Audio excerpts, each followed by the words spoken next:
it's me. I'm back for another story, and I'm going to read another story about farm animals, and this is called The Perfect Nest, written by Catherine Friend.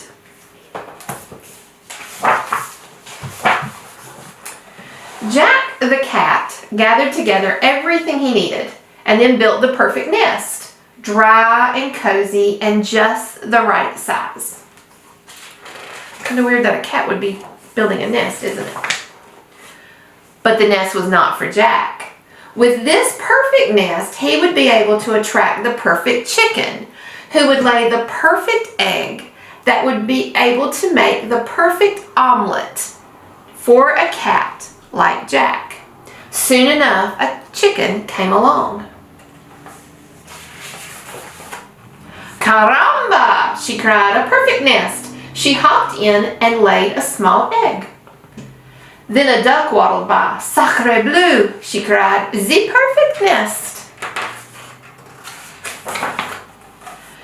The duck pushed the chicken out, hopped up, and laid a medium-sized egg. Then the goose lumbered by. Great balls of fire, she cried, a perfect nest. The goose pushed the duck out, hopped up, and laid a large egg. Jack's mouth began to water. 3 eggs would make 3 omelets. But then the duck leaped onto the duck's back. This is my nest. The chicken flew up onto the duck. No, this is my nest. The 3 cackled and quacked and honked, but each refused to leave the nest. They squished each other for days. Each day Jack tried to get the birds off the eggs. Fire, fire, he cried. They did not move. Flood, flood, he cried. They didn't move. Wolf, wolf, he cried. But the chicken, the duck, and the goose would not move. Finally, Jack stood before them. You birds are so silly. The next farm over has even a better nest and it's empty. Why doesn't one of you use that nest? An empty nest, cried the chicken. Without a goose to sit on my head, caramba! Sacre bleu, cried the duck. I am tired of smelling like the chicken. That nest is mine. Great balls of fire, cried the goose. Out of my way, boys. And they all flapped away.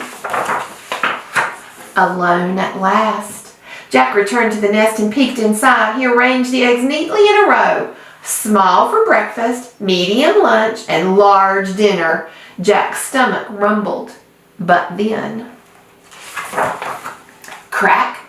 The small egg broke open and out popped a wet baby chick, who looked up at Jack and said, Caramba! Hola, mama! Crackety snap! The medium-sized egg broke open and out scrambled a wet baby duck, who looked up at Jack and said, Sacre bleu! Bonjour, mama! Crackety, crackety, boom! The largest egg broke open, and out stepped a wet baby goose, who looked up at Jack and said, Great balls of fire! Howdy, Mom! Jack stared at the babies. What was he to do? He couldn't make omelets out of them.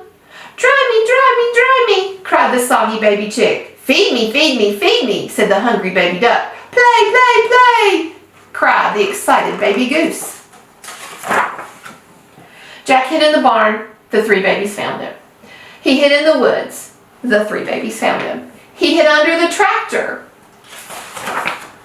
The 3 babies found him and dragged him back to the nest. Sleep, sleep, sleep, the tired babies finally whispered. Cold, cold, cold, cried the shivering babies. Jack scratched his head. Someone has to care for these babies. But there was no one else around. Jack lifted all 3 babies in the nest. Buenas noches, mama, said the baby chick. Bonne nuit, mama, cried the baby duck. Sweet dreams, ma, said the baby goose. Then Jack climbed into the nest and the babies fell asleep. And that's when he realized that this really was his perfect nest. And that's the perfect nest. See you next time.